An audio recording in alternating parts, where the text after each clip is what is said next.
Halo sahabat UMKM, sahabat usaha menuju keuntungan miliaran. Wah, jadi UMKM sekarang kita rubah ya, kepanjangannya menjadi usaha menuju keuntungan miliaran. Assalamualaikum warahmatullahi wabarakatuh, para pejuang UMKM, para sahabat UMKM di seluruh Indonesia yang hari ini hadir bersama kita di program Onboarding UMKM 2023, program yang diinisiasi oleh Bank Indonesia bersama dengan Nabita Consulting. Hari ini saya Dosen Jualan, founder dari Dosen Jualan Group, hadir bersama Anda.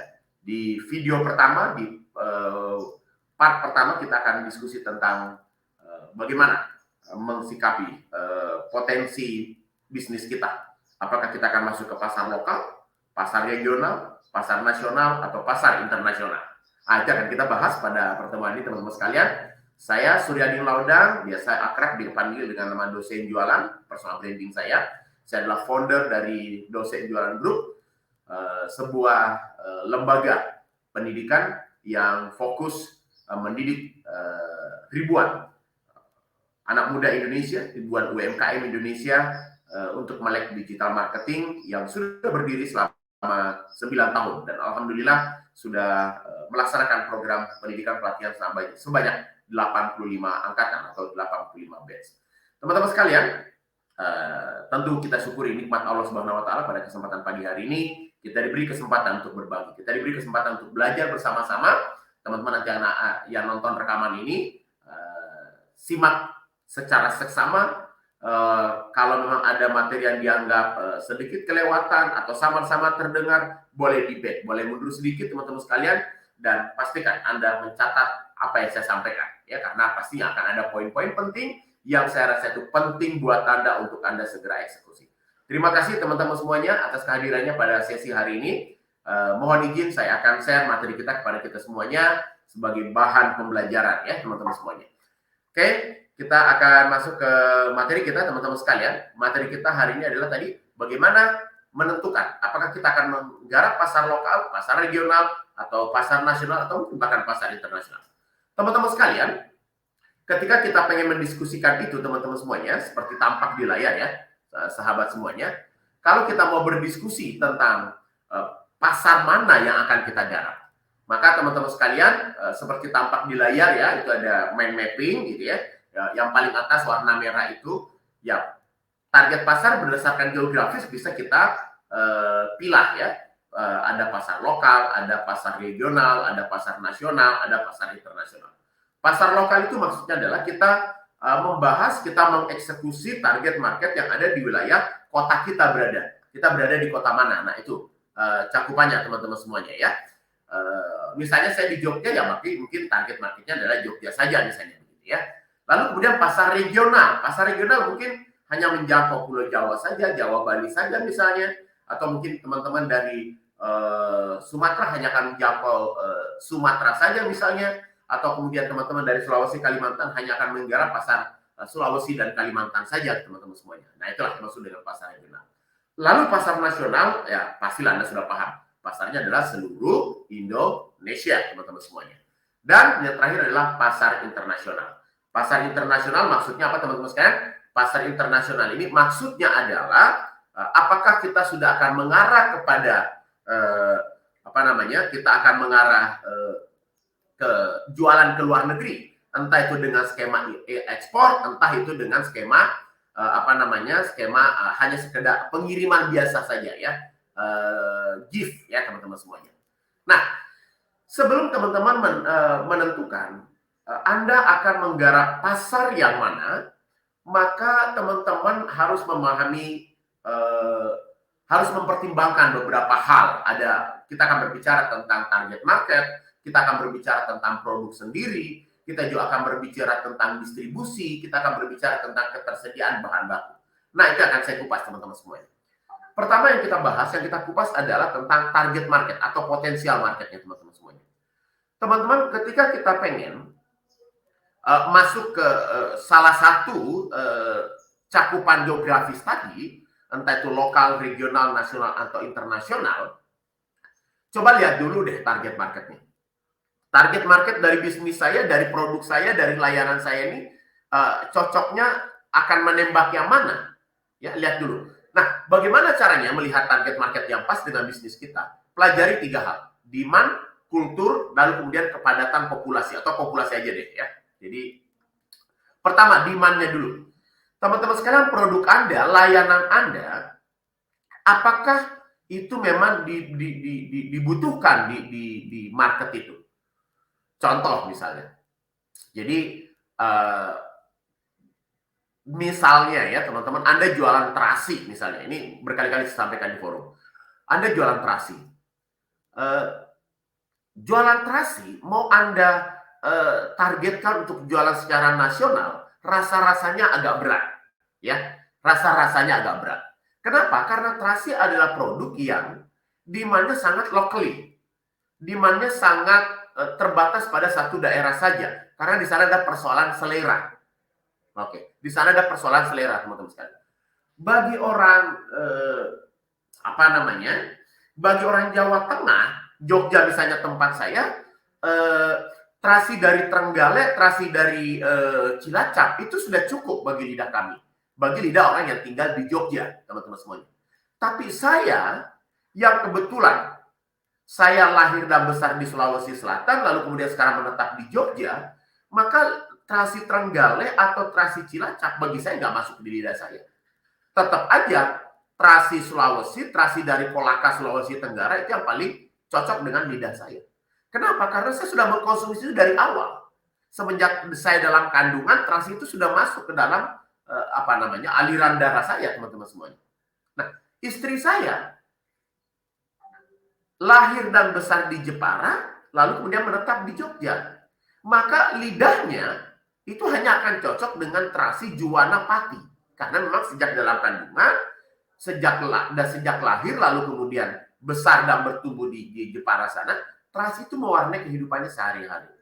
Nah, ini adalah contoh produk yang teman-teman harus pahami gitu ya, seleranya. Atau kemudian misalnya kita berbicara tentang minuman. Ya, minuman kita misalnya ngomongin bir peletok hanya diterima oleh orang Betawi gitu ya. Ya, meski memang orang di luar Betawi pun hanya menerima juga, tapi sekedar mencicipi gitu ya. Lalu kemudian campolai hanya akrab dengan masyarakat Cirebon. Lalu kemudian sirup DHT hanya akrab dengan masyarakat Makassar gitu ya teman-teman semuanya. Nah, faktor selera inilah yang kemudian akan sangat berpengaruh terhadap apa namanya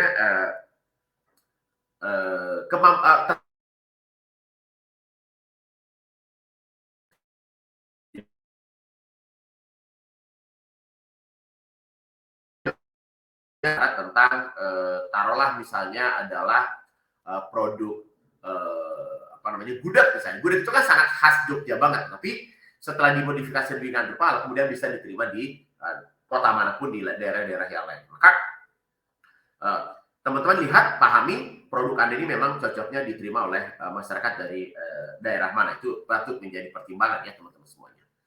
Nah, faktor kedua teman-teman sekalian yang juga harus menjadi pertimbangan teman-teman itu adalah faktor dari selain selera tadi adalah kearifan lokal. Kali-kali aja teman-teman sekalian ada apa namanya, ada aturan-aturan melekat yang kemudian itu tidak bisa dipaksakan untuk menerima produk yang melanggar kearifan lokal mereka. Contoh misalnya, teman-teman sekalian, mayoritas masyarakat Pantura bagian timur, yaitu Demak, Semarang, Demak, Kudus, Pati, Jepara, Rembang, itu kecenderungan menghindari mengkonsumsi sesuatu yang berbau sapi. Mereka lebih aware, mereka lebih suka menikmati daging dari daging kerbau. Tapi tidak. Kenapa? Karena ada kearifan lokal setempat yang itu sudah menjadi tradisi, sudah membudaya, dan itu hadir di tengah mereka sebagai sebuah khasanah kebudayaan gitu. Ya, kalau kita belajar dari sejarah kan Wali Songo kan termasuk orang yang menganjurkan, bukan mengharamkan ya, menganjurkan masyarakatnya tidak mengkonsumsi sapi karena untuk untuk menghormati tradisi masyarakat setempat pada saat itu yang mendewakan atau apa namanya menganggap bahwa sapi itu adalah makhluk yang suci atau titisan dari apa namanya sosok spiritual mereka. Nah, itu ada bentuk kearifan lokal ya teman-teman semuanya. Atau misalnya ketika kita pengen menggarap pasar Manado misalnya, maka teman-teman sekalian, karakter masyarakat di sana itu sukanya makanan apa dari hewan apa. Begitu juga di Bali misalnya begitu ya. Atau misalnya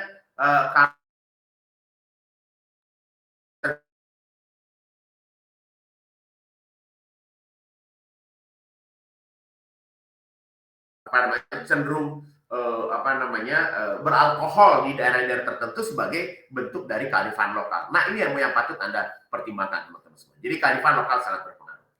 Nah, belum lagi dengan setelah demand, maka teman-teman juga harus memperhatikan juga kultur dari masyarakat setempat. Nah, kultur ini apa maksudnya teman-teman sekalian? Perhatikan masyarakat yang pengen Anda target itu karakternya, karakter populasi masyarakatnya seperti apa? Pribumi kah? Ya, pribumi itu artinya betul-betul penduduk lokal asli yang nenek moyangnya lahir dan besar di situ, itu juga berpengaruh ya. Contoh misalnya, teman-teman jangan memaksakan jualan teh tawar di Jogja karena itu tidak akan diterima begitu. Atau jualan teh manis di daerah Pasundan, daerah Sunda gitu, itu tidak akan diterima. Karena masyarakat pribumi, masyarakat lokal, Jogja itu kalau nggak manis nggak teh namanya. Ya, masyarakat Sunda, masyarakat Jawa Barat, teh itu kok manis gitu. Itu karakter itu berpengaruh teman-teman semuanya. Lalu kemudian kultur berikutnya urban. Apakah masyarakat itu justru masyarakat urban? Masyarakat yang dari pedesaan pindah ke kota. Nah, itu jadi masyarakat dari desa yang dulunya lahir dan besar di desa dan sekarang pindah ke perkotaan. Nah, ini juga patut teman-teman jadikan bahan pertimbangan ya teman-teman semuanya ketika pengen mengeksekusi target market itu. Masyarakat urban perlu dipertimbangkan. Lalu apakah masyarakat urbannya ini mayoritas mahasiswa atau mayoritas pekerja? Ini patut juga teman-teman jadikan sebagai bahan pertimbangan ya teman-teman semuanya. Lalu kemudian faktor kultur berikutnya adalah apakah masyarakat di daerah itu memiliki kecenderungan berdiaspora. Jadi kalau urban itu kan dari desa ke kota. Kalau diaspora itu adalah orang yang meninggalkan, konsep sederhananya adalah antar negara lah mungkin bahasanya yang lebih gampang gitu ya. Jadi masyarakat di daerah itu masyarakat yang berdiaspora enggak misalnya. Contoh misalnya di Indonesia kita mungkin kena ada namanya kampung Arab, ada kampung pecinan misalnya begitu, ada kampung India, dan itu adalah bentuk daripada diaspora itu sendiri. Nah, lihat karakter di tempat itu. Seperti apa karakternya? Apakah mereka masyarakat berdiaspora, masyarakat urban, atau masyarakat pribumi? Kalau mereka masyarakat yang berdiaspora, apakah mereka kerja atau bisnis di situ? Nah, itu juga akan sangat mempengaruhi sejauh apa, seperti apa,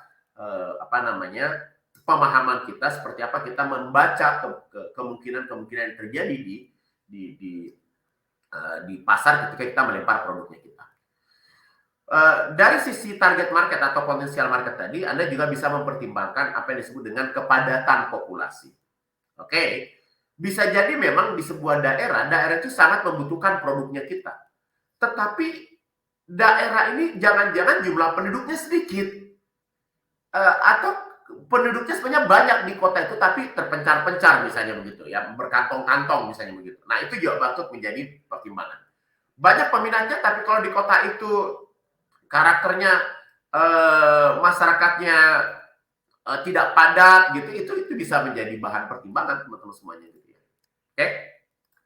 Berikutnya adalah teman-teman sekalian kita akan berbicara tentang yang menjadi pertimbangan juga sebelum Anda menentukan mau masuk ke target market yang mana, pertimbangan juga produknya.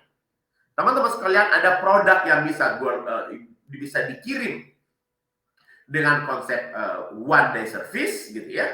Ada juga barang yang mungkin bisa dikirim dengan konsep 1 bulan, 2 bulan pun dikirim dalam perjalanan, nggak ada masalah gitu. Tapi ada juga barang yang karakternya hanya 2 hari, 3 hari itu boleh berada di luar suku ruangan. Nah, ini patut Anda jadikan bahan pertimbangan.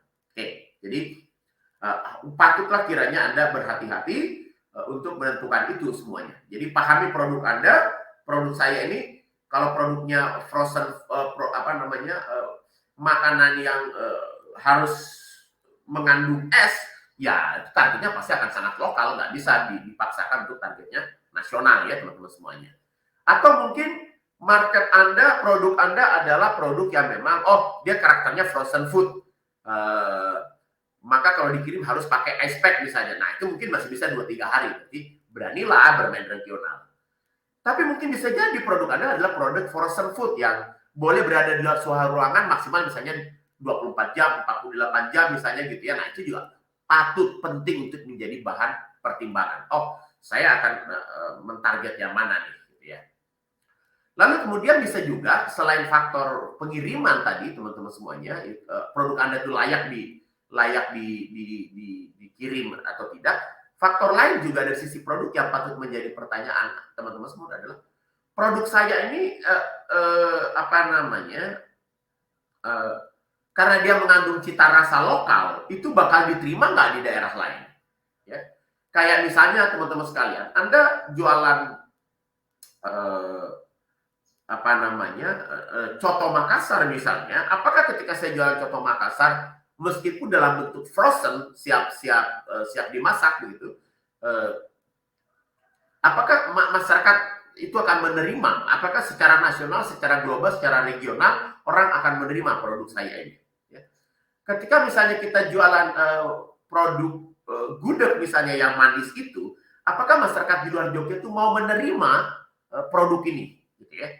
Kecuali mungkin sudah melalui modifikasi racikan ya sehingga lidahnya bisa diterima. Rendang daging dari Padang kalau yang asli mungkin saya yakin tidak semua daerah, tidak semua kota akan bisa menerimanya. Tapi karena sudah melalui proses modifikasi yang sedemikian rupa, maka kemudian itu menjadi aware, bisa diterima di daerah-daerah yang lain. Jadi teman-teman sekalian, pastikan produk Anda juga itu pastikan produk Anda itu juga Anda betul-betul pahami gitu ya, karakter produknya gampang rusak atau tidak, lalu kemudian cita rasa lokalnya apakah itu juga bisa diterima oleh masyarakat itu. Termasuk misalnya ketika ada ciri khas kearifan lokal yang melekat pada produk itu. Kayak misalnya masyarakat Cirebon akan jauh lebih suka menggunakan batik dengan motif mega mendung, ya.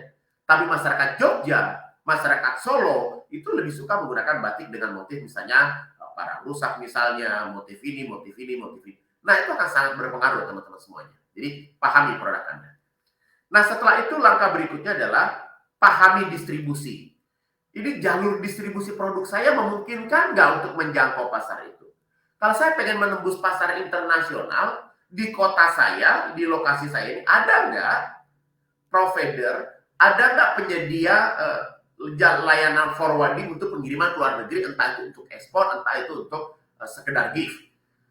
Kalau saya mengirim barang saya misalnya dari Maluku, barang saya misalnya dari Sulawesi, lalu kemudian saya tawarkan ke masyarakat Jawa, jangan-jangan ongkirnya kemahalan dibandingkan dengan harga produknya, sehingga masyarakat menjadi keberatan di situ. Itu harus dipertimbangkan. Lalu kalau kemudian misalnya saya jualan makanan tadi, jalur distribusi by udara ada nggak? Atau jangan-jangan semua jalur distribusinya semuanya harus lewat laut? Nah, itu tentu akan berimpact, akan berpengaruh juga terhadap karakter keputusan Anda untuk menentukan target marketnya. Lalu berikutnya teman-teman yang juga menjadi bahan perhatian adalah tentang bahan baku dari produk Anda. Pastikan bahwa ketika Anda menjual produk itu dan kemudian sudah Anda promosikan secara masif, pastikan ketersediaannya.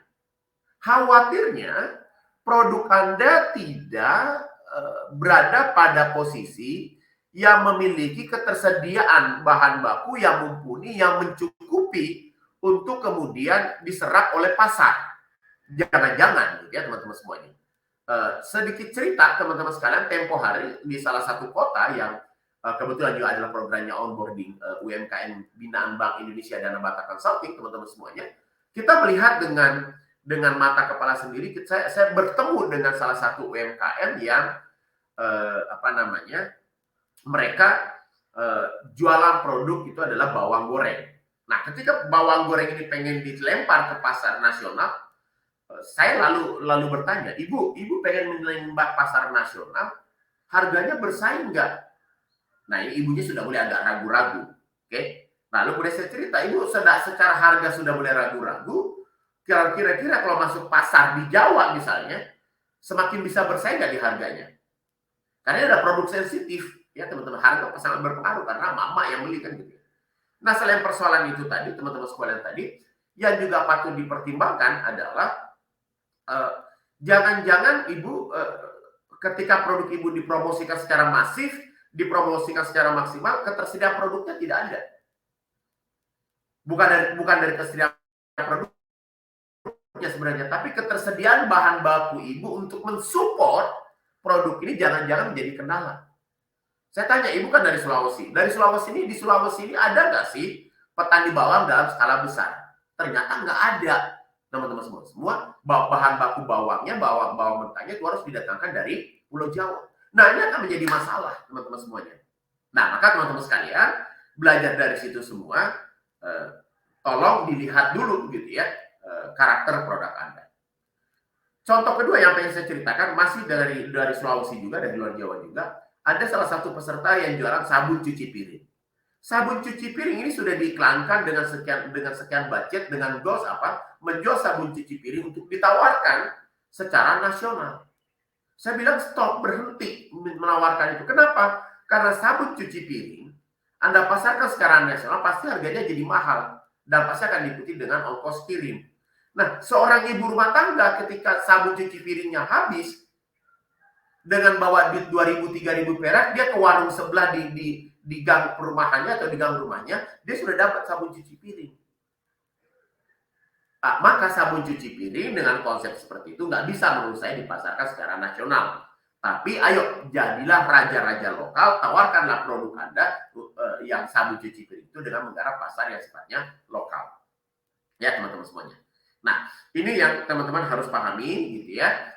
Jangan sampai lalu kemudian bermain digital marketing dengan konsep membabi buta, ya, hajar semuanya, ya, karena begitu Anda salah menentukan ini, maka yang lainnya akan menjadi salah juga. Contohnya apa? Oh, saya pengen menembak pasar lokal, butuh nggak sih saya menggunakan Google Ads? Butuh nggak sih saya Facebook Ads? Atau jangan-jangan hanya menggunakan WA aja dan Facebook Marketplace aja? Oke? Oh, kalau saya pengen pasar nasional, maka media online apa yang harus saya gunakan? Platform jualan online apa yang harus saya gunakan? Nah, itu berpengaruh.